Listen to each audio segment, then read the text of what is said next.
CBSE के जो sample paper है उस पे आज हम बात करने वाले हैं। तो आइए हम लोग इस पेपर को देखते हैं। तो केमिस्ट्री जिसका कोड होता है 043, बच्चे उसका सैंपल क्वेश्चन पेपर है 2025 और 26 के लिए। हर पेपर के लिए आपको यहाँ पर सीबीएसई में टाइम मिलेगा 3 घंटे का और मैक्सिमम मार्क्स होंगे यहाँ पर 70। इंस्ट्रक्शंस क्या क्या होते हैं यहाँ पर? टोटल 33 क्वेश्चंस होते हैं पूरे के पूरे पेपर में। सेक्शन ए में आपको 16 एमसीक्यूज मिलेंगे, जिसमें से हर एक में आपको ऑप्शंस दिए जाएंगे और उसको आपको चूज करना है। करेक्ट ऑप्शन अगर आपने चूज किया है तो आपको 1 मार्क मिलेगा। ओके। सेकेंड जो सेक्शन आता है बी सेक्शन, उसमें 5 आपको शॉर्ट आंसर टाइप क्वेश्चंस मिलेंगे, जिनके आंसर आपको 4-5 लाइनों में देने होते हैं और वहां पर उसके मार्क्स होंगे बच्चे 2 मार्क हर एक क्वेश्चन के। ठीक है। नेक्स्ट आता है सेक्शन सी। सेक्शन सी में आपको 7 शॉर्ट आंसर्स मिलेंगे, जो हर एक आंसर आपका होगा 3 मार्क्स का। यानी कि ये आपको शॉर्ट आंसर्स देने हैं, बट इतना शॉर्ट भी नहीं देना है कि वो 3 मार्क्स जो है कंप्लीट ही ना हो। फिर आता है सेक्शन डी। सेक्शन डी जो है उसमें 2 केस स्टडी वाले क्वेश्चंस आते हैं, जो कि हर एक क्वेश्चन आपको 4 मार्क्स का होगा। एक आपको पैराग्राफ दिया जाएगा, उस पैराग्राफ को आपको पढ़ना है। पैराग्राफ को पढ़ने के बाद में उसमें दिए हुए जो भी क्वेश्चंस है वो आपको सॉल्व करने हैं। ठीक है। हर एक क्वेश्चन आपको हो सकता है 1 नंबर का पूछ ले, वो 2 नंबर का पूछ ले, यानी कि एक केस बेस्ड स्टडी पर जितने भी क्वेश्चंस होंगे वो टोटल मिला करके आपको 4 मार्क का हर एक क्वेश्चन होगा। सेक्शन ई में आपको 3 लॉन्ग आंसर क्वेश्चंस मिलेंगे और उस लॉन्ग आंसर क्वेश्चन में आपको हर एक क्वेश्चन 5 मार्क्स का होगा। वो सेक्शंस में भी डिवाइडेड हो सकता है, ओवरऑल एक पूरा कंप्लीट क्वेश्चन भी हो सकता है। सारे ही क्वेश्चंस आपको करने कंपलसरी होते हैं और log table calculator is not allowed in the exam. तो जब भी आप एग्जाम में जाएं, कैलकुलेटर का यूज बिल्कुल भी नहीं करना है, और जब भी प्रैक्टिस करनी है ना, आप बिना कैलकुलेटर के ही खुद से प्रैक्टिस करना, ताकि आपको प्रैक्टिस अच्छी से हो जाए। चलते हैं बेटे इसके फर्स्ट सेक्शन की तरफ। सेक्शन ए जिसमें 16 एमसीक्यू क्वेश्चंस हैं, उसमें से पहला क्वेश्चन आप देखें, which of the following reaction will lead to formation of ethyl methyl ketone. इनमें से कौन सी रिएक्शन से आपको इथाइल मिथाइल कीटोन का फॉर्मेशन हो जाएगा? अब इथाइल मिथाइल कीटोन का फॉर्मेशन करना है, इथाइल कीटोन भी बनाना है, मिथाइल कीटोन भी बनाना है। तो देखिए कैसे बनेगा। Heating CH3CH CH3CH2OH with acidified sodium dichromate. Sodium dichromate के साथ में अगर आप किसी रिएक्शन करवाते हो तो इथाइल मिथाइल कीटोन तो कतई नहीं बनने वाला है। Passing CH3COH okay CH3 over heated copper, यहां से भी आपको हीटेड कॉपर के ऊपर से भी निकालने पर आपको कीटोन तो नहीं मिलने वाला। ओजोनोलिसिस, यस, ओजोनोलिसिस वाली जो मेथड होती है वहां से आपको कीटोन का फॉर्मेशन होता है। और ओजोनोलिसिस किसका करना है? CH3CH2C CH3 double bond CH CH3। इस वाली रिएक्शन से आपको इसका आंसर मिल जाएगा। मैं बताती हूँ अभी किस तरीके से आपको इसको सॉल्व करना है। Acetylene on reaction with HgSO4 या H2SO4, ये वाली भी नहीं, आपका ऑप्शन यहाँ पर होगा थर्ड वाला, क्योंकि इस वाली रिएक्शन में आप देखोगे ये जो CH3 CH2C और ये CH3 आपका इधर यहाँ पर है डबल बॉन्ड CH और CH3। जब आप इसका ओजोनोलिसिस करवाते हैं बेटे, तो ओजोनोलिसिस करवाने के दौरान आप देखोगे एक साइक्लिक ओजोनॉइड का फॉर्मेशन होता है। साइक्लिक ओजोनॉइड जो है वो यहाँ पर जहां पर डबल बॉन्ड होता है वहां से फॉर्म होता है। तो साइक्लिक ओजोनॉइड जब फॉर्म होगा तो ये बनेगा CH3 CH2 C और CH3। अभी ये डबल बॉन्ड जो है वो टूटेगा किस तरीके से, देखिएगा मैं दिखाती हूँ। यहाँ पर डबल बॉन्ड जो है, एक बॉन्ड तो आपका ऑक्सीजन, ये वाला भी इधर ऑक्सीजन से जुड़ जाएगा, और 2 बॉन्ड आधे आधे करके इस तरीके से यहाँ पर एक साइक्लिक ओजोनॉइड का फॉर्मेशन कर देंगे। बाद में इस साइक्लिक ओजोनॉइड के ऊपर अगर आप वाटर के साथ में रिएक्शन करवाते हो तो आपको इथाइल मिथाइल कीटोन का फॉर्मेशन हो जाता है। और इस रिएक्शन को अगर शॉर्ट फॉर्म में एक स्टेप में अगर लिख के बताऊं मैं आप लोगों को, तो ये था कंपाउंड हमारे पास CH3 CH2 CH3 double bond CH CH3। देख लीजिए यही कंपाउंड था। इसका अगर आपको ओजोनोलिसिस करवाना है, ओजोनोलिसिस करवाने के लिए आपको या तो साइक्लिक ओजोनोइड बना करके, बट इतना टाइम हमारे पास में एमसीक्यू के लिए नहीं होता है, तो हम क्या करेंगे, जब भी ओजोनोलिसिस वाली रिएक्शन आती है तो आप लोग उसको क्या कीजिएगा, जहां डबल बॉन्ड है उसको बीच में से तोड़िएगा, ये वाला कंपाउंड अलग और वो वाला कंपाउंड अलग अलग आप लिख दीजिएगा।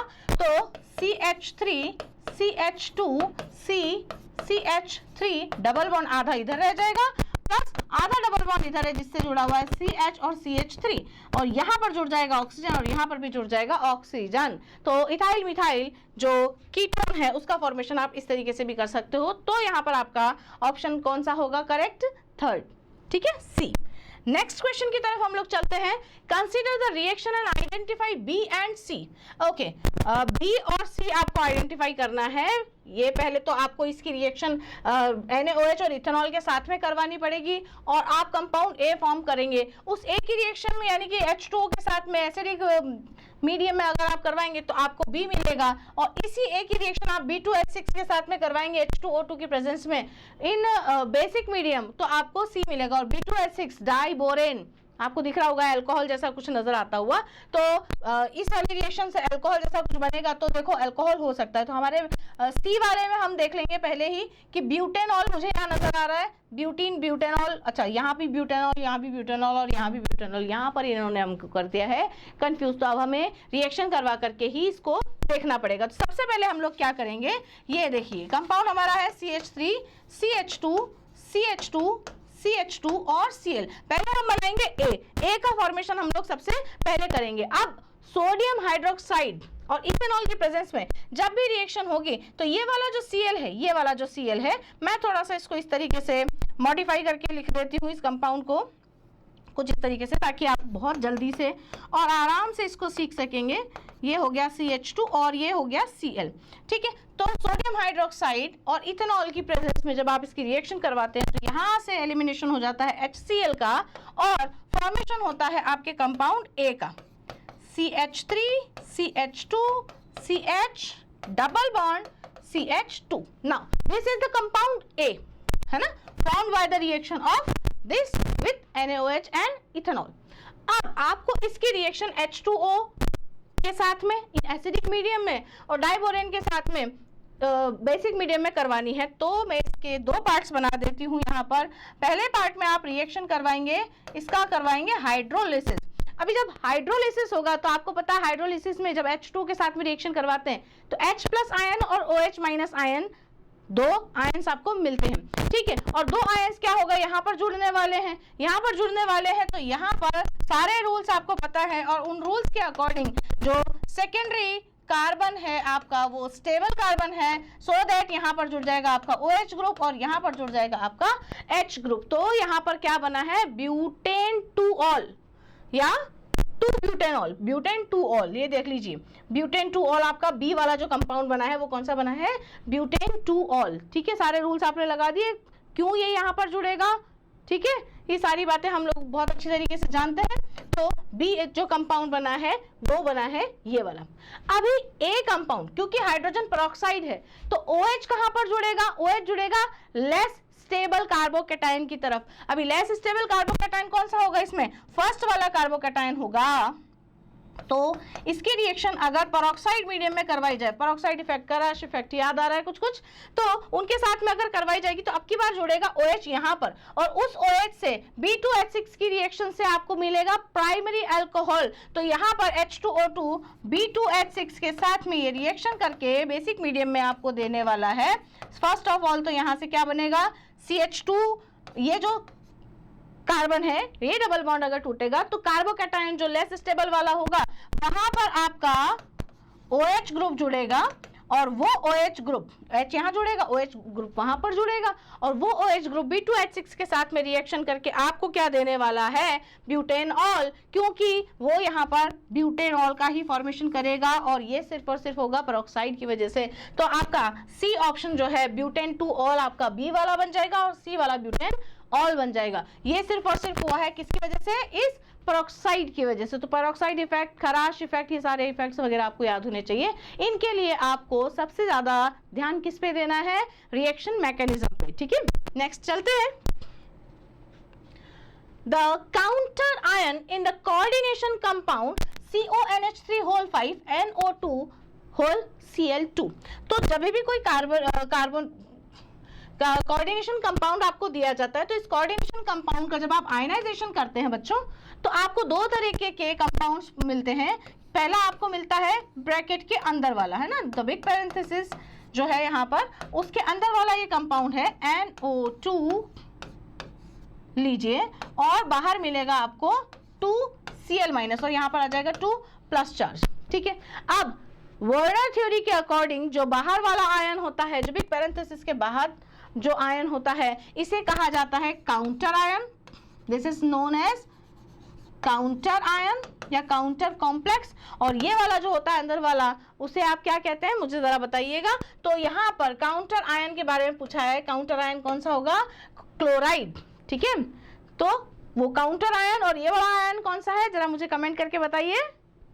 चलिए, तो इस तरीके से ये वाला क्वेश्चन भी सॉल्व होता है। तो प्राइमरी वैलेंसी में यहाँ पर आपको काउंटर आयन मिलेगा, जो कि होगा क्लोराइड आयन। ओके, नेक्स्ट हम देखते हैं the organic compound A, B and C are amines having equivalent molecular weight.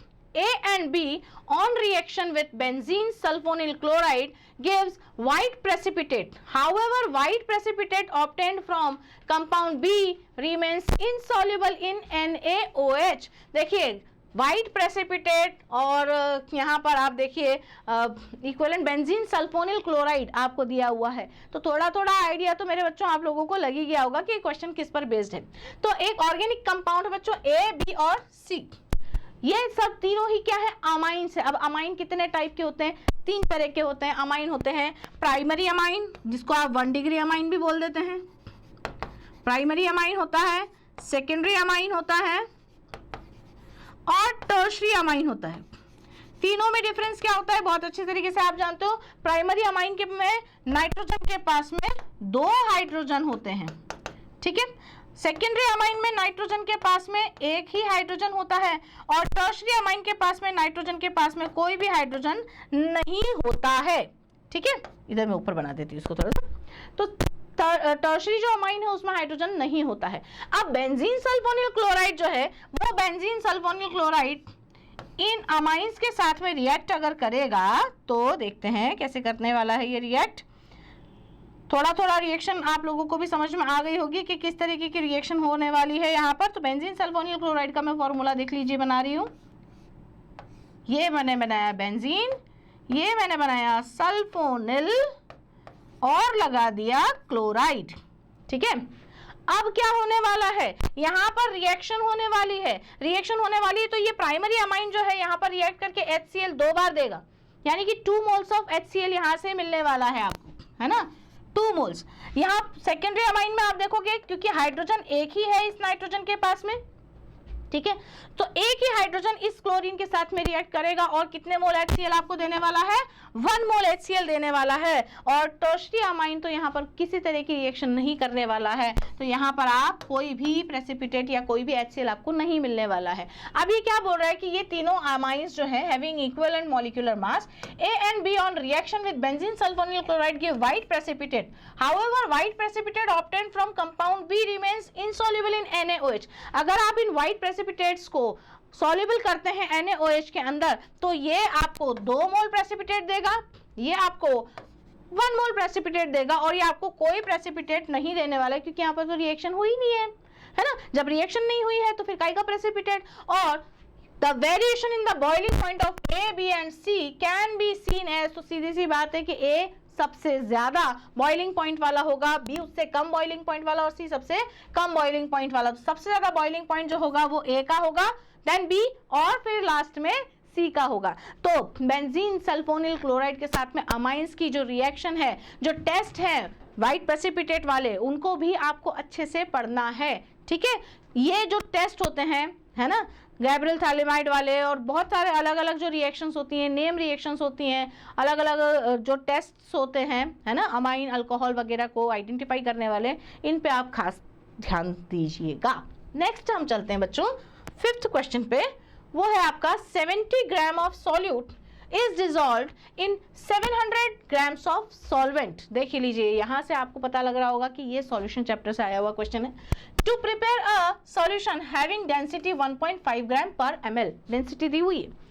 The ratio of its molality and molarity will be, मेहनत करवा ली भाई इस क्वेश्चन में। तो मेहनत कैसे करवाई है वो आपको बोल रहा है, मोलारिटी भी फाइंड करिए और मोलालिटी भी फाइंड कीजिए, ठीक है। तो सबसे पहले मैं एक तरफ यहाँ पर मोलारिटी फाइंड करवा लेती हूँ और एक तरफ मैं यहाँ पर मोलालिटी फाइंड करूंगी, ओके।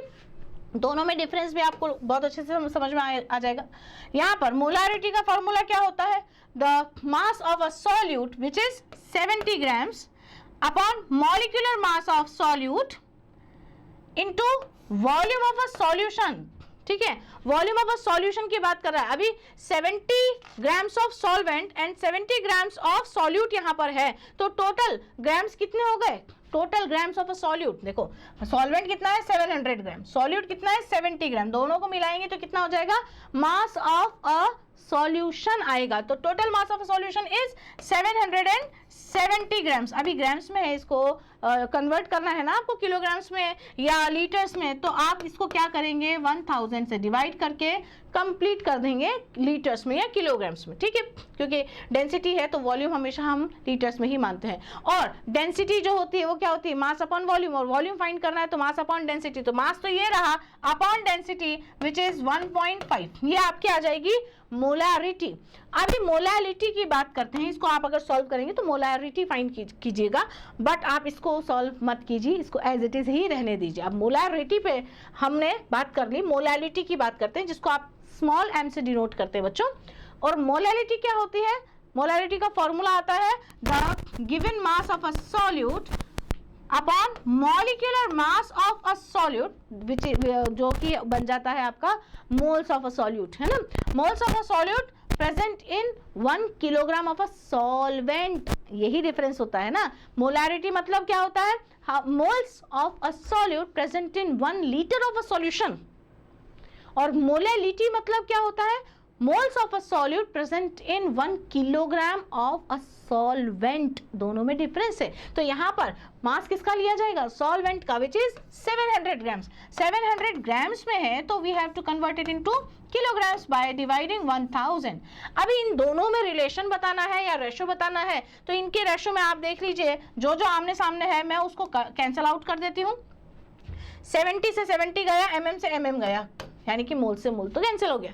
1000 से ये 1000 भी गए, ठीक है। अभी इधर क्या बच गया, मोलारिटी जो बच गई है 1.5 अपॉन 770 यहाँ पर बचा है, और मोलालिटी यहाँ पर बची है 1 अपॉन 700, ठीक है। और रेशो किसका पूछा है, और मोलारिटी, दोनों का रेशो आपको फाइंड करना है। मोलारिटी और मोलालिटी का रेशो जो है, मोलालिटी और मोलारिटी, पहले मोलालिटी देन फिर मोलारिटी आएगा, सो दैट हम क्या करेंगे, मोलालिटी अपॉन मोलारिटी का रेशो लिखेंगे कुछ इस तरीके से, और फिर इसको सॉल्व करेंगे। मोलालिटी का जो फॉर्मूला है, आंसर आया है वो कितना है, 1 अपॉन 700, ठीक है। और मोलारिटी का जो आंसर आया है 1.5 अपॉन 770, तो हम इसको उल्टा करके लिख देंगे, रेसिप्रोकल करके लिखेंगे। तो ऊपर लिखेंगे हम 700 अपॉन लिख देंगे हम 1.5, और इसमें काट छाट करके 770, सॉरी ये है 770,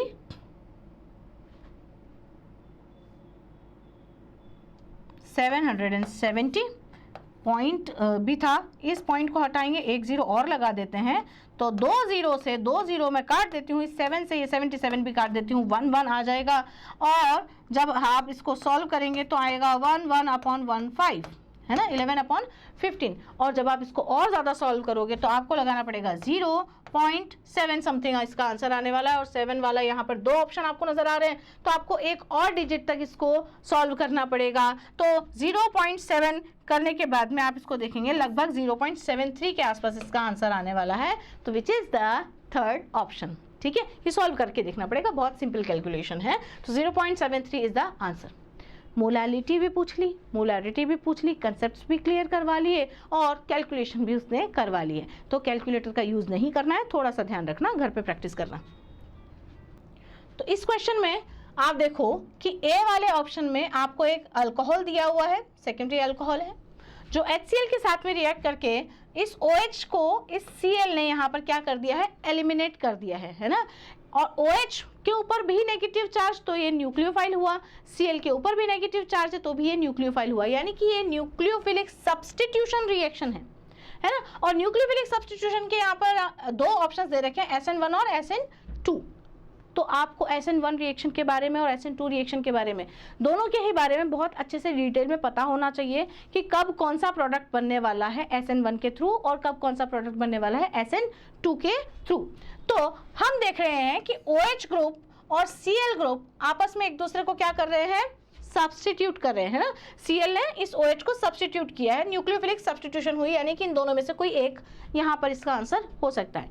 बट यहाँ देखेंगे कि जो प्रोडक्ट बना है वो प्रोडक्ट बिल्कुल एज इट इज ही बना है, यहाँ पर किसी तरह का इन्वर्जन नहीं हुआ है। अब इन्वर्जन नहीं हुआ है तो ये जो रिएक्शन होगी वो किस टाइप की रिएक्शन होगी, SN1 रिएक्शन, क्योंकि वॉल्डन इन्वर्जन आपने जो नाम सुना है वो तो SN2 में होता है ना। तो ये वाली रिएक्शन SN1 रिएक्शन है। फिर हम देखेंगे, अब A का ऑप्शन आया आपके पास में 4, तो यहाँ पर आपको ज़्यादा मेहनत अब करनी नहीं है। A का 4 सेकेंड ऑप्शन में भी है, A का 4 D ऑप्शन में भी आपको देखने को मिल गया है। ठीक है, अब आप क्या करेंगे कि B देखने वाले हैं। B जो रिएक्शन है, इस B रिएक्शन में भी न्यूक्लियोफिलिक सब्स्टिट्यूशन हो रहा है। और अब दिमाग लगाने वाली बात नहीं है कि जो अगला सब्स्टिट्यूशन हो रहा होगा वो सीधी सी बात है कि वो SN2 ही हो रहा होगा। बट मैं बता देती हूँ कि SN2 क्यों, क्योंकि Br माइनस और OH माइनस दोनों ही क्या है, न्यूक्लियोफाइल्स हैं।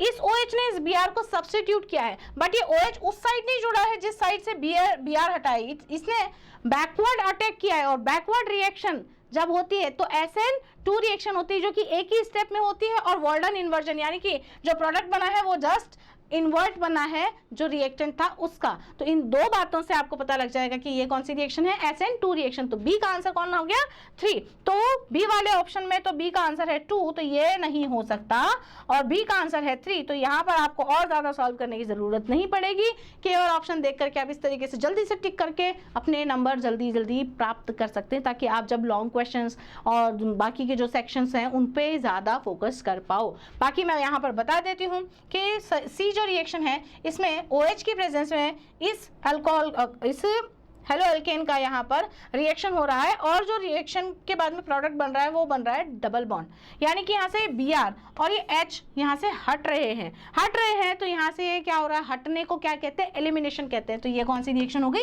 एलिमिनेशन रिएक्शन, यानी कि जो ये ऑप्शन हो गया ये C के लिए हो गया है।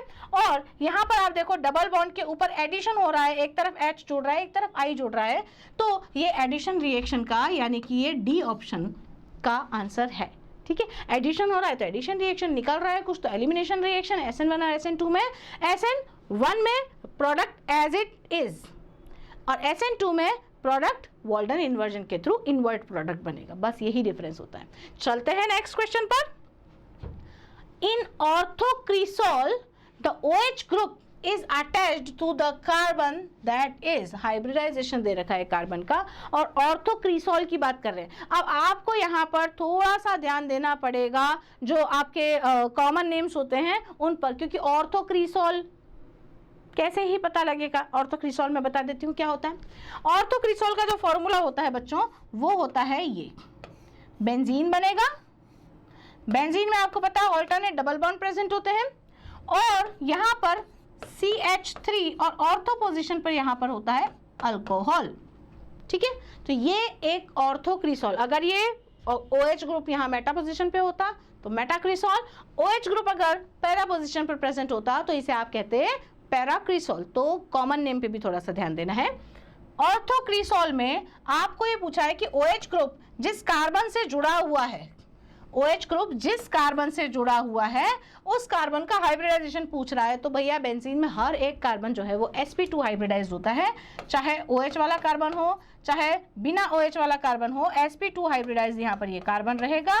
तो आंसर आपका हो जाएगा sp2 हाइब्रिड, यानी कि the OH group is attached to the carbon that is sp2 hybrid. ठीक है, ऑर्थोक्रिसॉल के अगर आपको स्ट्रक्चर पता है, बनाना आता है, कॉमन नेम पता है, तो आप ये काम कर सकते हैं। ठीक है, नेक्स्ट क्वेश्चन देखते हैं बच्चों।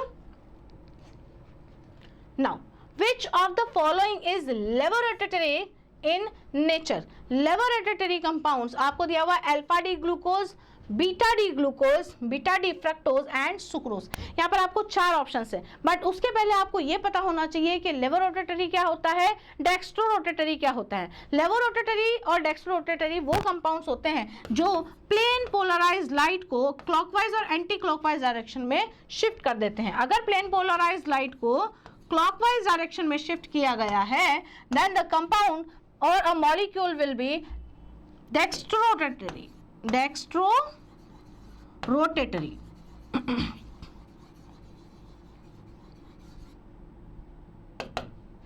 ठीक है। और अगर प्लेन पोलराइज्ड लाइट को एंटी क्लॉकवाइज डायरेक्शन में शिफ्ट किया गया है, एंटी क्लॉकवाइज डायरेक्शन में अगर शिफ्ट किया गया है, then it will be a levorotatory compound. ठीक है, लेवोरोटेटरी कंपाउंड, लेवोरोटेटरी कंपाउंड। ठीक है, अभी प्लेन पोलराइज्ड लाइट को क्लॉकवाइज डायरेक्शन में और एंटी क्लॉकवाइज डायरेक्शन में कौन शिफ्ट करवाएगा देखते हैं।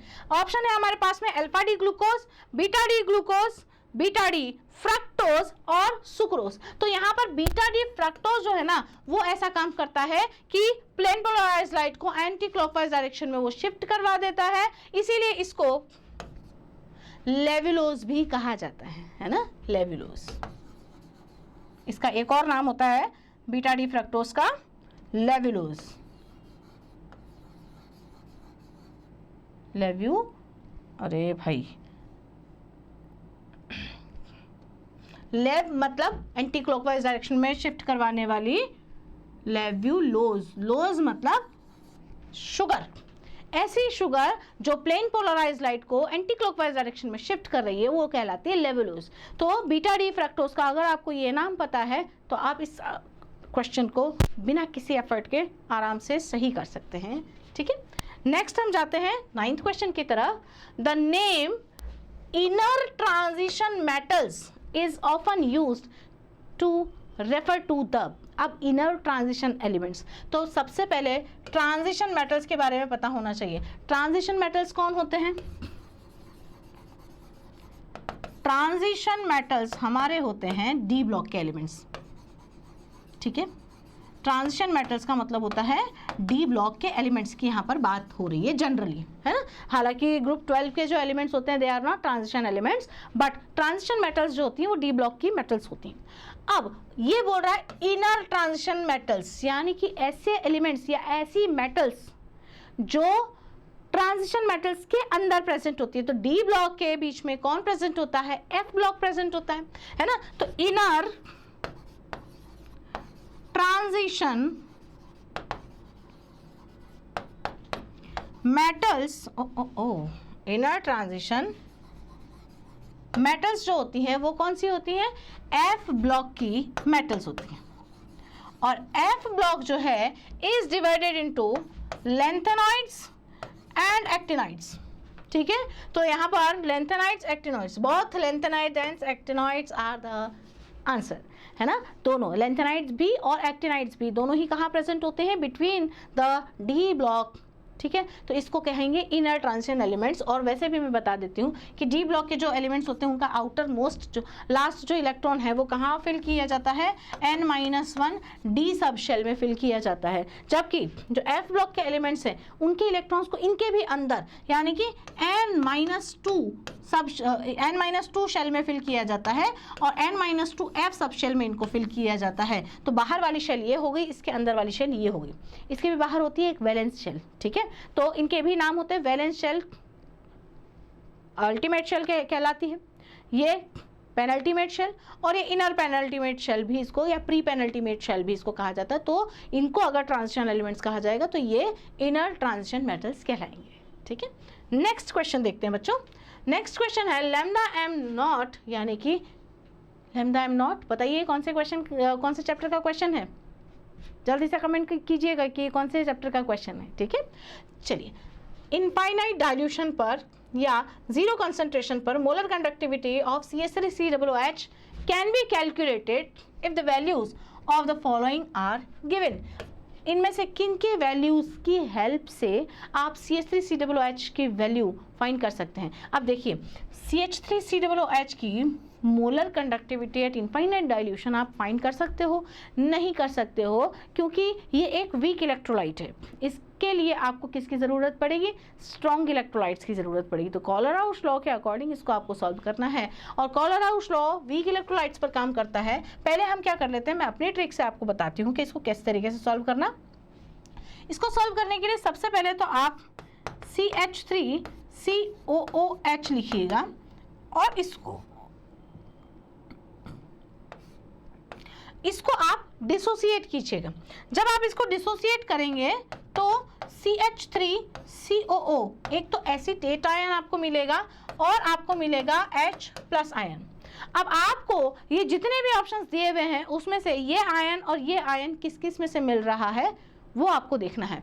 तो आप देखिए यहाँ HCl है, यहाँ से आपको H+ आयन मिलेगा और Cl- आयन मिलेगा। यहाँ KCl है, K+ आयन मिलेगा, Cl+ आयन मिलेगा, Cl- आयन आपको मिलेगा। तो हमें ये तो नहीं चाहिए, है ना। बट इसमें देखिए CH3COOK, यानी कि जब आप इसको डिसोसिएट करेंगे तो आपको यहाँ से एसीटेट आयन भी मिलेगा और पोटेशियम आयन भी मिलेगा। तो यहाँ के एसीटेट आयन को और यहाँ से मिले HCl आयन को आप अगर ऐड कर देते हैं, और उसमें से ये K+ आयन नहीं चाहिए हमें, Cl- नहीं चाहिए, तो इन दोनों को मिलाकर के बनने वाला है KCl। इसको आप अगर माइनस कर देते हैं तो आपको CH3COOH मिल जाएगा।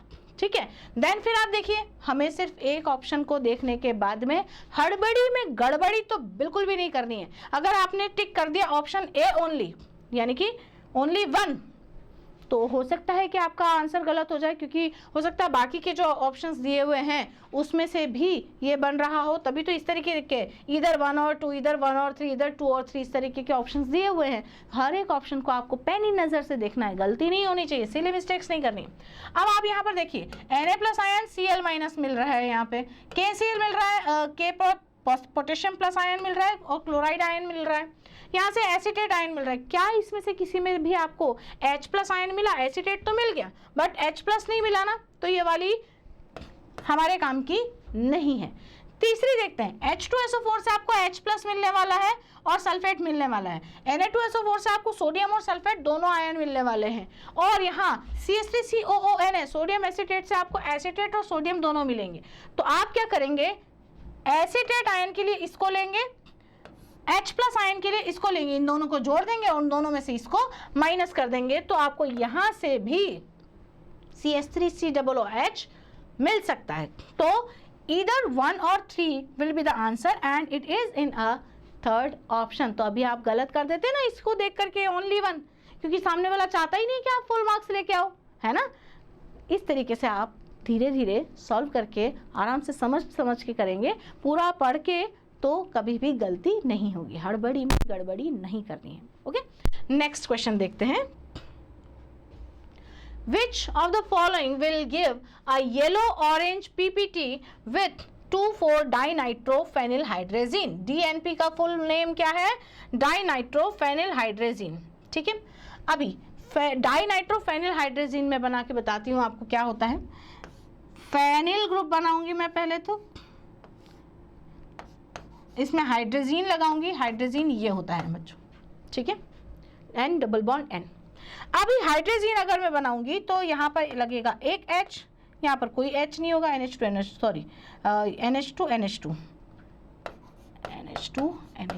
ये लीजिए, डाइनाइट्रोफेनिलहाइड्रेजिन।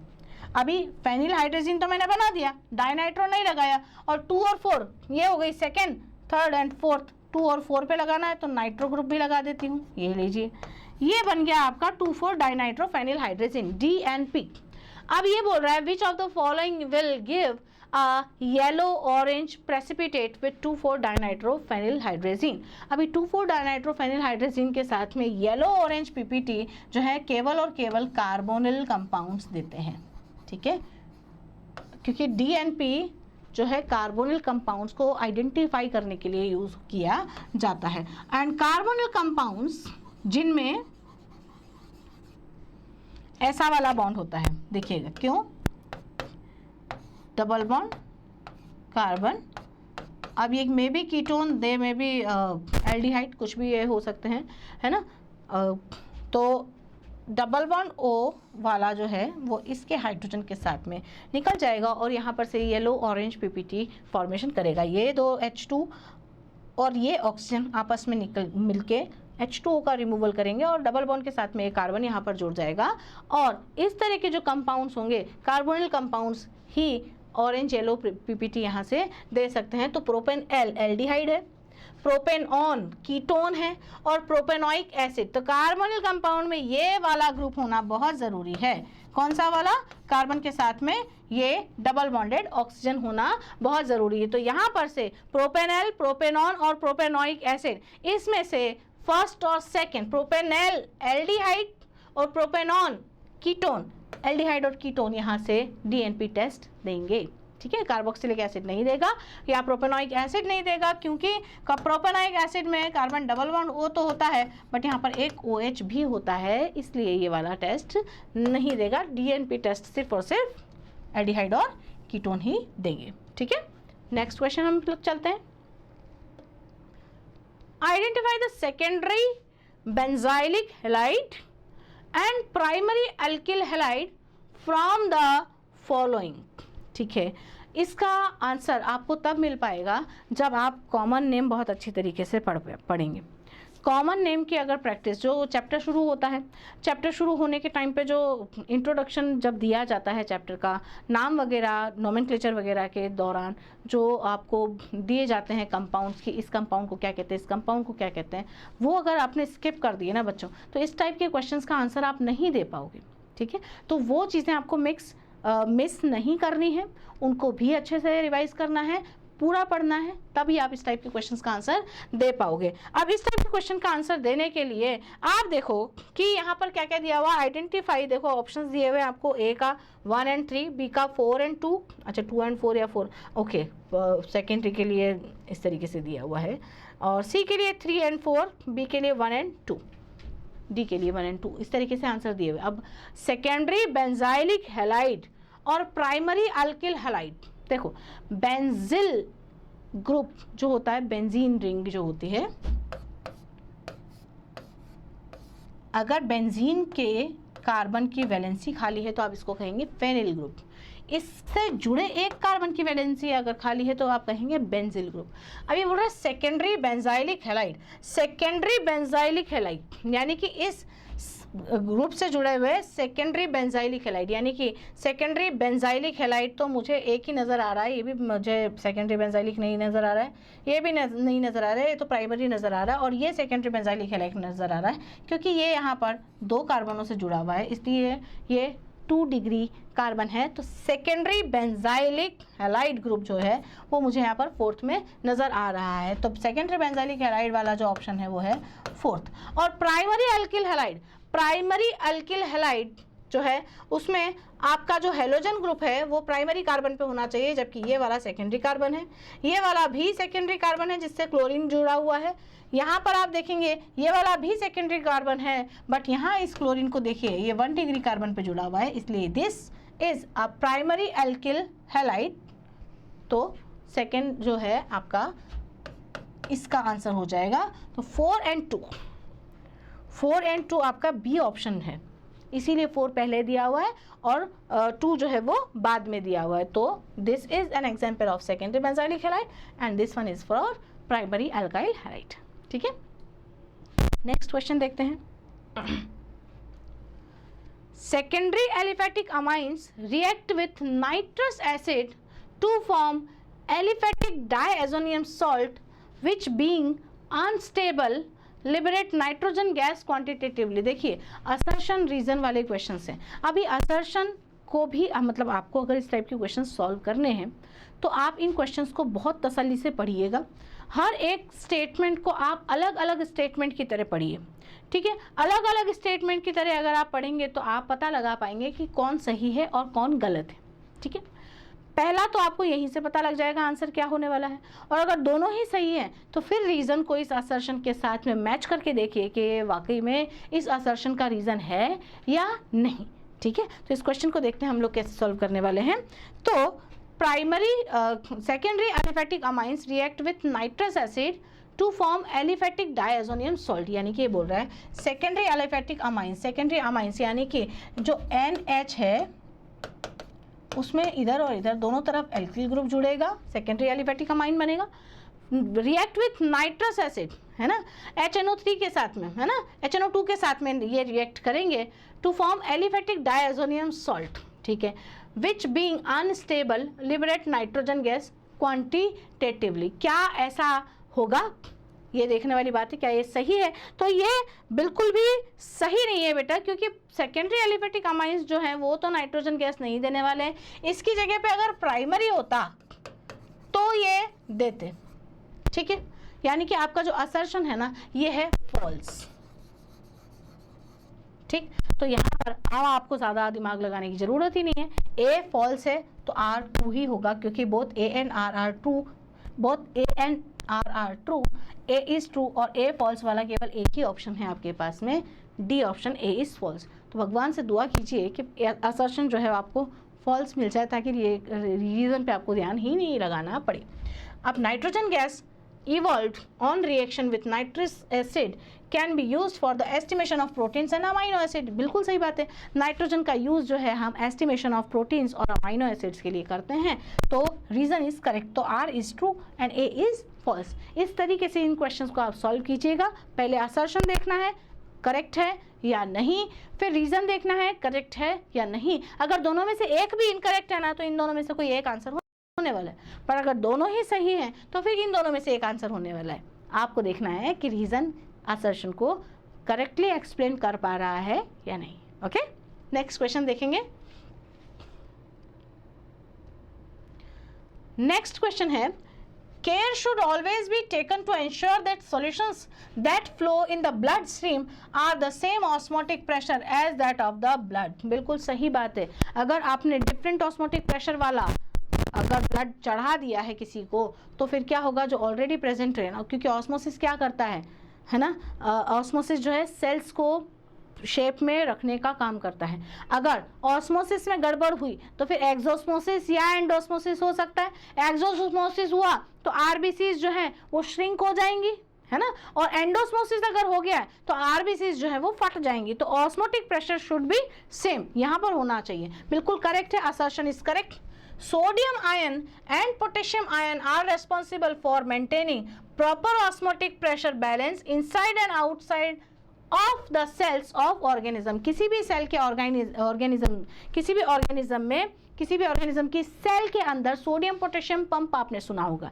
अभी सोडियम पोटेशियम पंप क्या करते हैं, हमारी सेल्स को पूरा शेप में बनाए रखने के वही ऑस्मोटिक प्रेशर वाला काम है। तो ये भी अपने आप में एक करेक्ट स्टेटमेंट है। अगर इनको स्टेटमेंट की तरह देखें तो both statements are correct, but यहाँ पर ब्लड की बात हो रही है और ब्लड में सोडियम और पोटेशियम पंप का कोई काम नहीं है, इसलिए इसका रीजन ये नहीं हो सकता, बट दोनों ही सही हैं। तो both A and R are true and R is correct explanation, R is not the correct explanation, so B1 is the correct answer, है ना।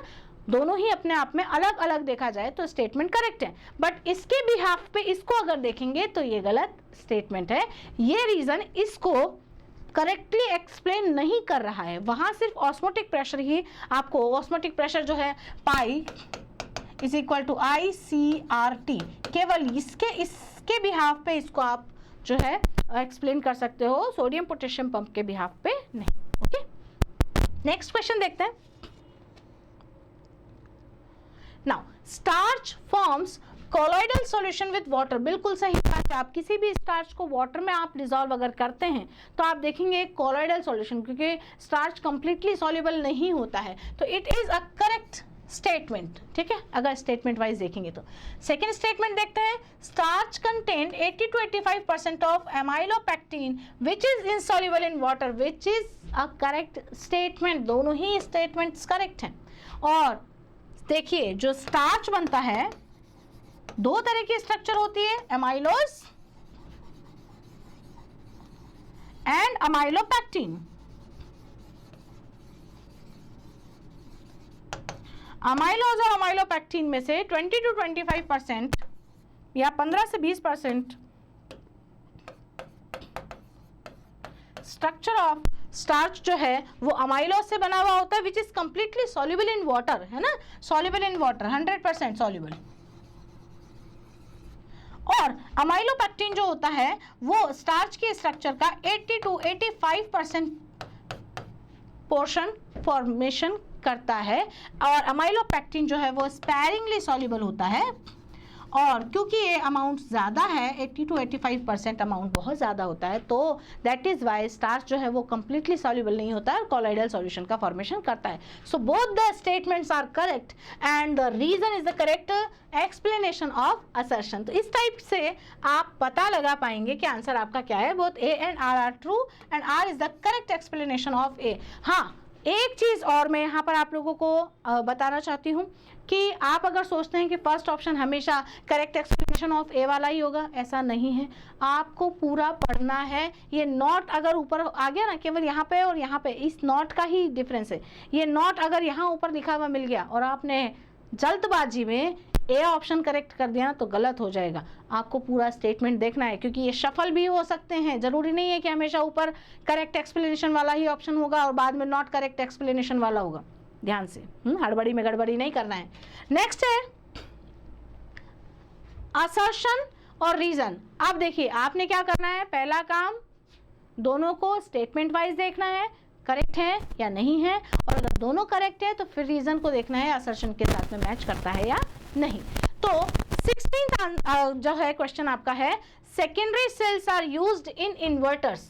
ओके, सेकेंडरी सेल्स को ही इन्वर्टर्स में यूज़ करते हैं, बिल्कुल सही बात है। तभी तो जब हमारे घर में लाइट चली जाती है तो ये हमें पावर सप्लाई देते हैं, और जब लाइट आ जाती है तो चार्ज होने के बाद में ये दोबारा से तैयार हो जाते हैं।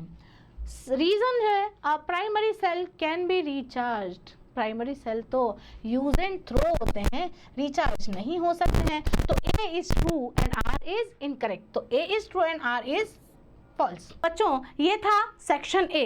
सेक्शन बी, सी, डी और ई देखने के लिए आप नीचे दिए हुए लिंक पे क्लिक कीजिए।